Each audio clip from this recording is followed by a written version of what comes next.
అమెరికాలోని నెవాడా ఎడారిలో ఉన్న ఒక అత్యంత రహస్య సైనిక స్థావరం. దీని గురించి బయటి ప్రపంచానికి పెద్దగా తెలియదు. కాని దీని చుట్టూ మాత్రం ఎన్నో కథలు పుకార్లు ఉన్నాయి. అసలు కథ ఏమిటంటే 1950లలో అమెరికా వైమానిక దళం ఇక్కడ కొత్త రకాల నిఘా విమానాలను, ముఖ్యంగా యు-2 విమానాలను రహస్యంగా పరీక్షించేది. ఆ సమయంలో ఈ విమానాలు ఆకాశంలో చాలా ఎత్తులో ఎగురుతూ ప్రజలకు గుర్తు తెలియని ఎగిరే వస్తువులుగా యుఎఫ్ఓలు కనిపించేవి.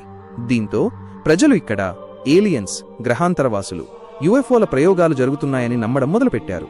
1947లో న్యూ మెక్సికోలోని రోస్వెల్ వద్ద కూలిపోయిన యుఎఫ్ఓ శిథిలాలను ఇక్కడికి తరలించారని, ఏలియన్ల మృతదేహాలను కూడా ఇక్కడ దాచిపెట్టారని పుకార్లు వ్యాపించాయి.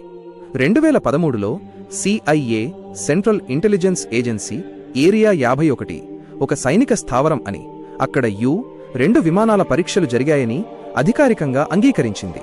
కానీ ఏలియన్స్ పుకార్లను మాత్రం కొట్టిపారేసింది. సంక్షిప్తంగా, ఏరియా 51లో నిజానికి రహస్య విమానాల పరీక్షలు జరిగాయి.